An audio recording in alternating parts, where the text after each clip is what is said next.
¿Cómo funciona un SKS? Inventado por Sergei Simonov en 1945. En el invierno de 1945, dentro de un taller de ingeniería soviético que aún conservaba la fría geometría de la urgencia de los conflictos, Sergei Gavrilovich Simonov se encontraba ante un banco de trabajo cubierto de componentes metálicos y planos técnicos. El aire olía a aceite de mecanizado y acero templado. Frente a él reposaba el prototipo de un rifle, esbelto, mecánicamente elegante y construido sobre un principio que contradecía las suposiciones que guiaban la mayoría de los desarrollos de equipos en ese momento. La pieza era de carga automática, lo que significaba que colocaría el siguiente proyectil en la recámara de forma mecánica después de cada disparo, pero no era completamente automática. Se accionaría una vez por cada vez que se apretara el gatillo, no de forma continua. Esta moderación fue intencional, no una limitación técnica. El rifle estaba diseñado para un cartucho más pequeño que los de plena potencia usados en los rifles tradicionales de cerrojo, pero más grande que la munición de pistola. Este cartucho intermedio, 7,39 mm, había sido desarrollado para resolver un problema que los estrategas soviéticos observaron tras años de enfrentamientos. Los soldados rara vez necesitaban el alcance y la potencia de los proyectiles de rifle completos, y cuando accionaban ráfagas automáticas desperdiciaban suministros y perdían precisión. La herramienta que Simonov perfeccionaba representaba un camino distinto. Daría a la infantería la capacidad de disparar con rapidez sin necesidad de un ciclo manual, pero sin fomentar el tipo de descarga automática que agotaba los depósitos en segundos. La contradicción era esta. La Unión Soviética acababa de presenciar la efectividad de los equipos automáticos en combates cercanos. Sin embargo, Simonov diseñaba un rifle que rechazaba deliberadamente esa capacidad. Su razonamiento no se basaba en la táctica, sino en la lógica de la ingeniería. Un rifle de carga automática ofrecía velocidad y eficiencia. Un mecanismo semiautomático reducía el desgaste, conservaba munición y permitía a los usuarios mantener un fuego dirigido. El depósito fijo de 10 proyectiles, cargado mediante clips, reforzaba esta filosofía. No fue diseñado para una potencia sostenida, sino para el control. Simonov examinó el conjunto del pistón de gas, un sistema de carrera corta que aprovecharía la presión del cañón para convertirla en movimiento mecánico. El portacerrojo fue diseñado para inclinarse y bloquearse en el receptor, un mecanismo lo suficientemente simple como para ser fabricado en los arsenales estatales, y lo bastante robusto para funcionar en condiciones extremas. Cada pieza había sido calculada para equilibrar la fiabilidad, la facilidad de producción y el mantenimiento en el terreno. La herramienta no pedía más de lo necesario. Funcionaba dentro de las limitaciones de la capacidad industrial soviética y las realidades del combate de infantería a distancias de entre 100 y 400 metros. A su alrededor, el taller permanecía en silencio. No se oían voces, solo el suave zumbido de las máquinas y el clic metálico ocasional de los componentes al ser ensamblados. No era un momento de triunfo, sino de resolución de problemas con total concentración. El rifle tendría que demostrar su valor no mediante la teoría, sino a través de pruebas, bajo el frío, el lodo, el polvo y el juicio de oficiales que aún no estaban convencidos de que un rifle semiautomático pudiera satisfacer las necesidades de un ejército moderno. Si historias como esta te ayudan a ver cómo la ingeniería dio forma a la historia en silencio, cuéntanos en los comentarios qué te ha sorprendido hasta ahora y quédate con nosotros para el siguiente capítulo. Sergei Gavrilovich Simonov no era un principiante en el diseño de equipos cuando comenzó a trabajar en lo que se convertiría en el SKS. Nacido en 1894, se integró al campo de la ingeniería de herramientas de defensa en el periodo soviético temprano, cuando la base industrial del país estaba fragmentada y su tecnología militar iba a la saga de las potencias occidentales. Simonov había trabajado en diversos proyectos de equipos automáticos durante las décadas de 1920 y 1930, incluyendo ametralladoras experimentales y rifles de carga automática. Sus diseños eran metódicos, basados en principios mecánicos más que en la intuición. Comprendía los sistemas accionados por gas, los mecanismos de cierre y los retos de fabricar a gran escala con recursos limitados. Para 1945, la presión sobre los diseñadores soviéticos había llegado a un punto crítico. La Segunda Guerra Mundial había expuesto las debilidades del rifle estándar de la infantería del Ejército Rojo, el Mosin Nagant de cerrojo, una herramienta que servía desde finales del siglo XIX. Era preciso y potente, pero requería una operación manual entre disparos, una limitación que ponía a los soldados en desventaja frente a oponentes equipados con sistemas semiautomáticos o automáticos. La Unión Soviética había producido subfusiles como el PPSH-41, que proporcionaban ráfagas a corta distancia, pero estas piezas carecían del alcance y la precisión necesarios para la mayoría de los enfrentamientos de infantería. Había una brecha en la capacidad y era necesario cerrarla. El desarrollo del cartucho intermedio 7.68-39 mm sentó las bases para una nueva clase de herramienta. Este cartucho era más corto y ligero que los proyectiles de rifle tradicionales, lo que significaba que el personal podía transportar más carga y que el retroceso era lo suficientemente manejable para permitir un uso controlado. Los ingenieros alemanes habían sido pioneros en este concepto con el STG-44 y los planificadores soviéticos reconocieron su potencial. Pero la pregunta seguía en el aire. ¿Qué tipo de equipo debería utilizar este cartucho? ¿Debería ser totalmente automático, como el diseño alemán, o semiautomático, ofreciendo velocidad sin el desperdicio de las ráfagas continuas? Simonov creía que la respuesta estaba en la moderación. Su filosofía de diseño priorizaba la fiabilidad, la facilidad de uso y la eficiencia. Un rifle de carga automática daría a los soldados la capacidad de accionar con rapidez sin la complejidad y el consumo de suministros de una herramienta totalmente automática. Sería más sencillo instruir al personal en su uso, más fácil de mantener en exteriores y menos propenso a fallas en condiciones severas. El depósito fijo, en lugar de uno extraíble, mantendría el equipo más ligero y reduciría el riesgo de perder componentes críticos en acción.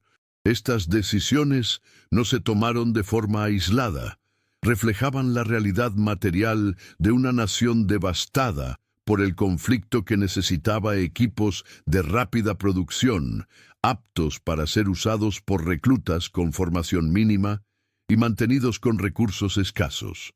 Sin embargo, el enfoque de Simonov no gozaba de aceptación universal.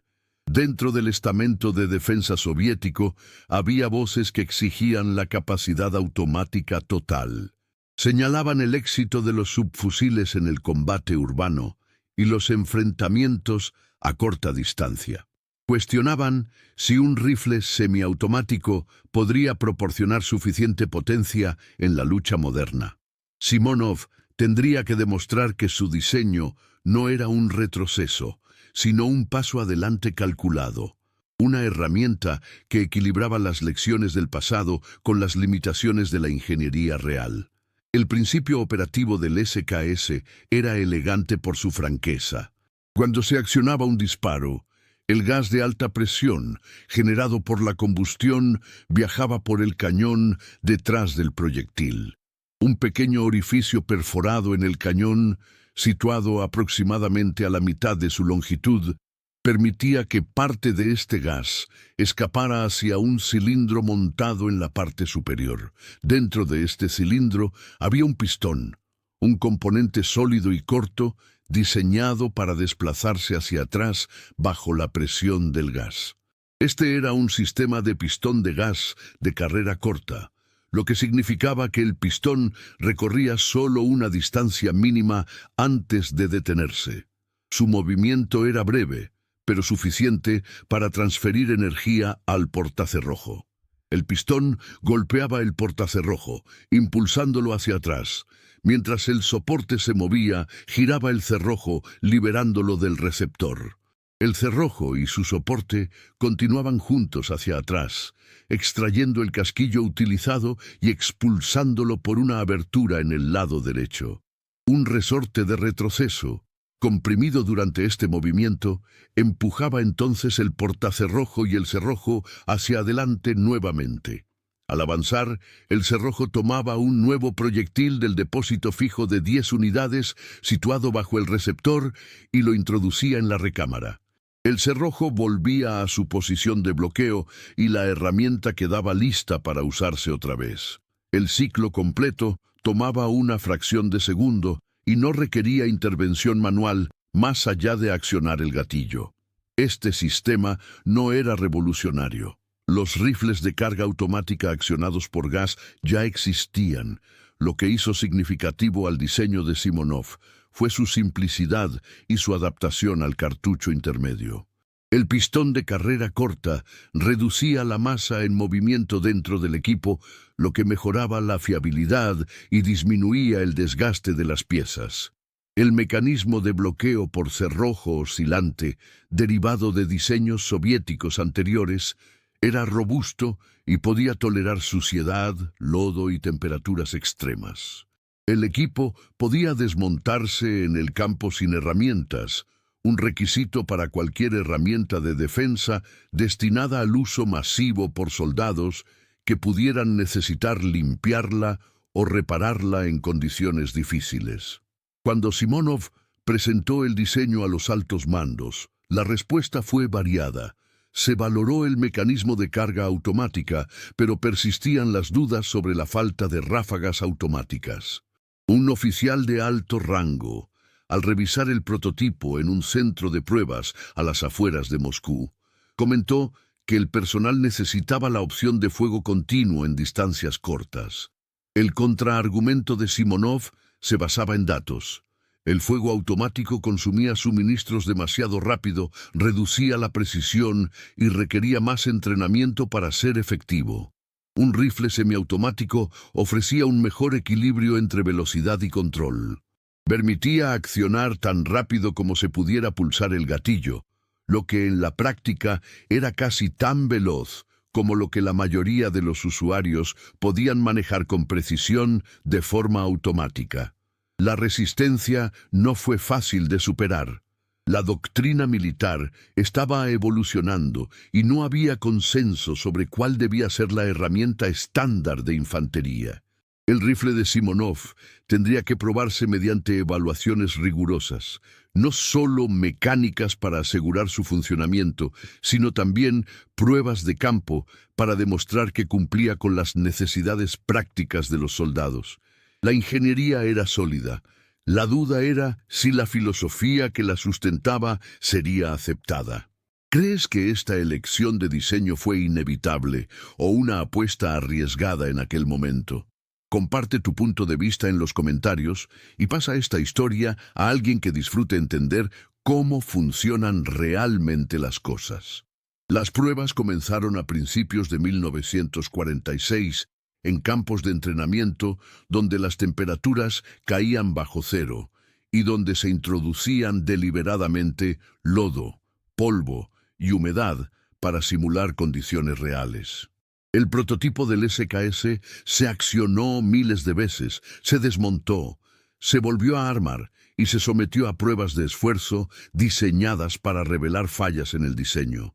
Los ingenieros supervisaron el sistema del pistón de gas en busca de signos de acumulación de residuos o desgaste excesivo. Midieron la fuerza necesaria para desbloquear el cerrojo y la consistencia del ciclo de expulsión. Evaluaron la herramienta después de haber sido sumergida en agua, enterrada en arena y dejada a la intemperie bajo lluvia helada durante la noche. Los resultados fueron prometedores, pero no perfectos.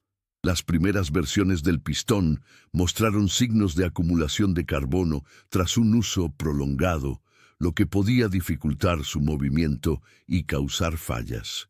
Simonov ajustó las dimensiones del orificio de gas, aumentando ligeramente el diámetro para asegurar que el flujo fuera suficiente incluso con residuos acumulados. También perfeccionó la forma de la cabeza del pistón para permitirle desprender los depósitos de carbono de manera más eficaz.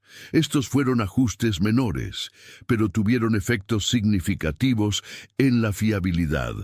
La selección de materiales fue otra consideración crítica.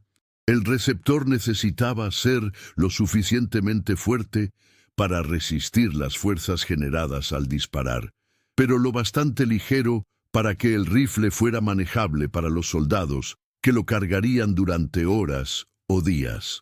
Simonov especificó acero estampado para el receptor, una elección que equilibraba resistencia, peso y facilidad de fabricación. Los componentes estampados podían producirse más rápido que las piezas mecanizadas, algo esencial para una nación que reconstruía su capacidad industrial. El cañón se fabricó con acero recubierto de cromo, una decisión que prolongó su vida útil y redujo el desgaste por el uso repetido. El depósito fijo presentó sus propios retos de ingeniería. Debía sujetar 10 proyectiles de forma segura, alimentarlos con fiabilidad a la recámara y ser accesible para la limpieza.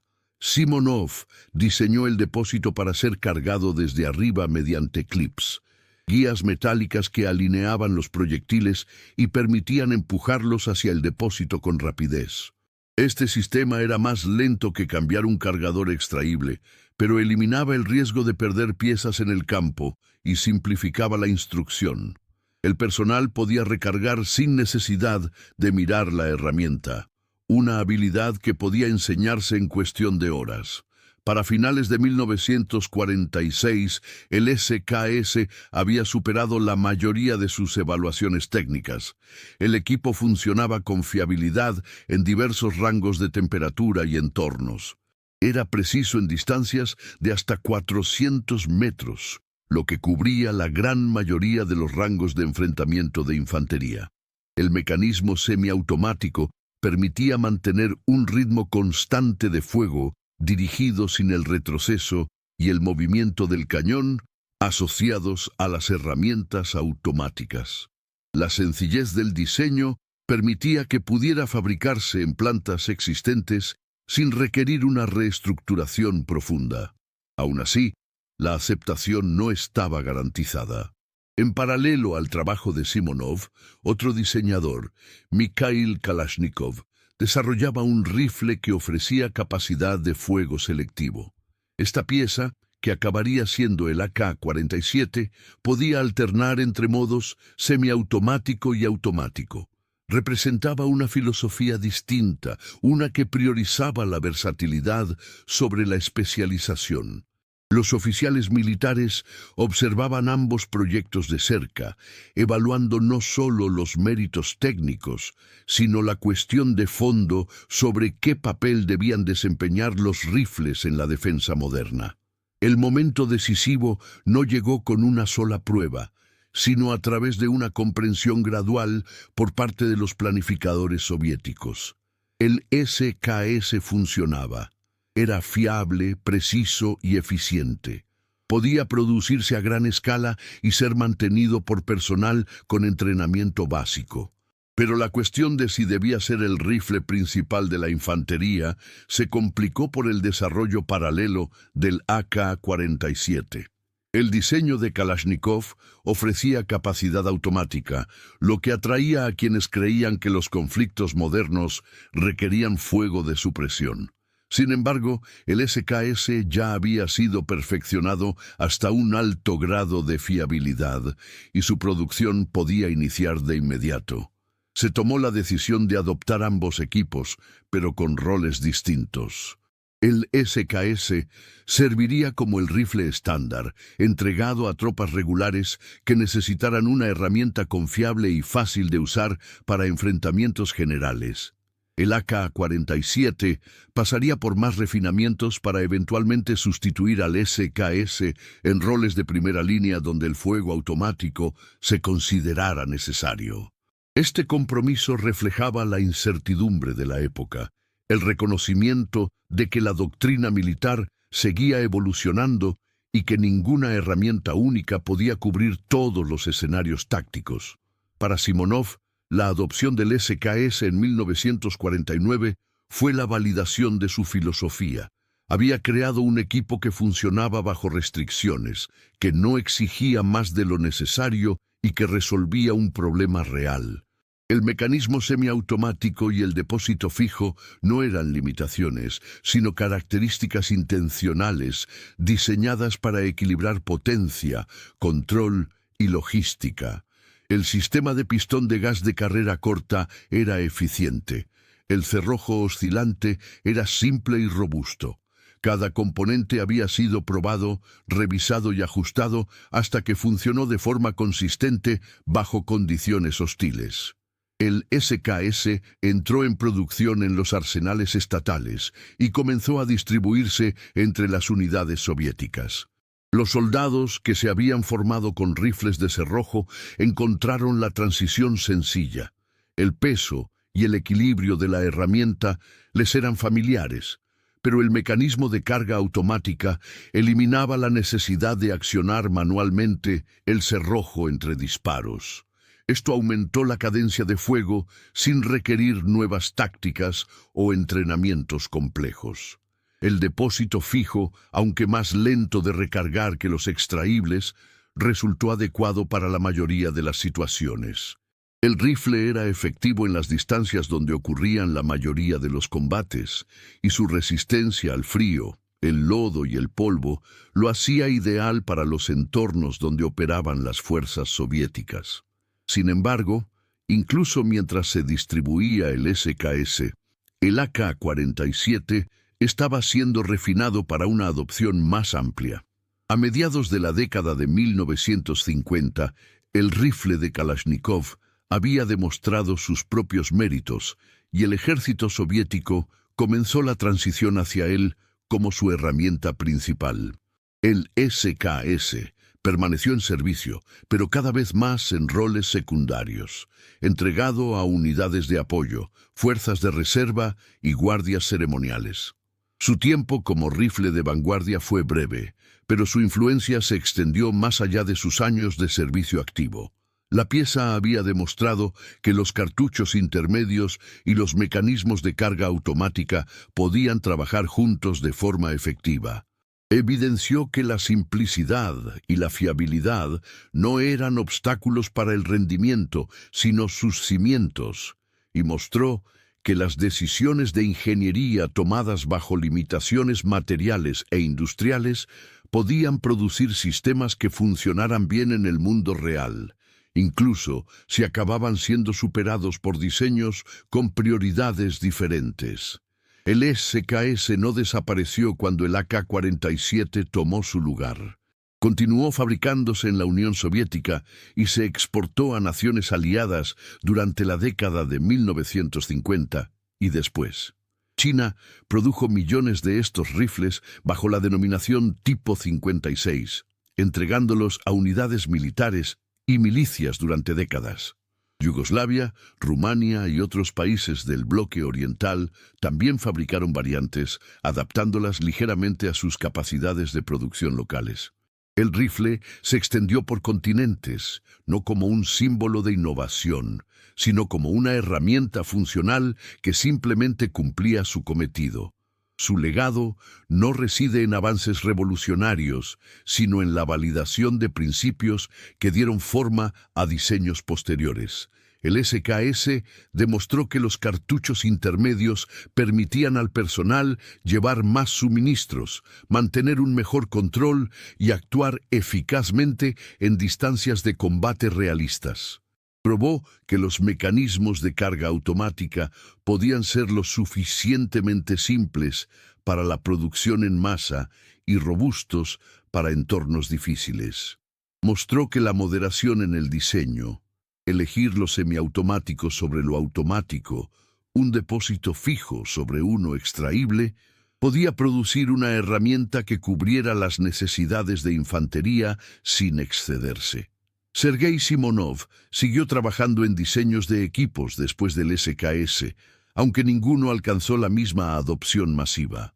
Se mantuvo como un ingeniero metódico que escuchaba las limitaciones de los materiales y la fabricación, construyendo sistemas que funcionaban bajo presión. El SKS fue su éxito más visible, pero también representaba su enfoque general: claridad sobre complejidad, fiabilidad sobre rendimiento teórico, practicidad sobre ambición. En retrospectiva, el SKS ocupa una posición única en la historia de las herramientas de infantería. Fue un puente entre los rifles de cerrojo de principios del siglo XX y los rifles automáticos que definieron el combate moderno. Nunca fue el equipo más avanzado de su tiempo, ni el más influyente en la doctrina militar, pero fue diseñado con precisión para resolver un problema específico y funcionó. La lógica discreta de su sistema accionado por gas, la moderación de su diseño y el contexto de su creación apuntan a la misma conclusión. A veces, las innovaciones más importantes no son las que lo cambian todo, sino las que demuestran que es posible. El SKS fue diseñado en el límite de una era y el comienzo de otra.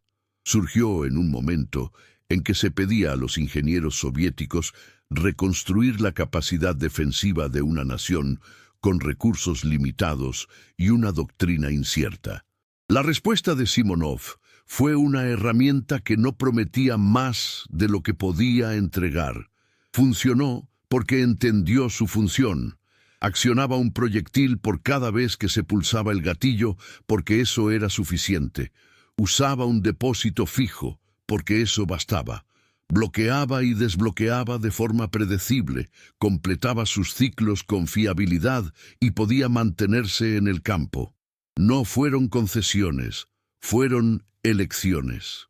Mirando hacia atrás, el SKS nos recuerda que la ingeniería consiste a menudo en trabajar dentro de los límites, en encontrar soluciones lo suficientemente buenas como para marcar la diferencia. El equipo cumplió su propósito, influyó en el pensamiento posterior y luego se dio el paso a diseños con otras prioridades. Pero dejó una huella, no dramática ni ruidosa, sino real.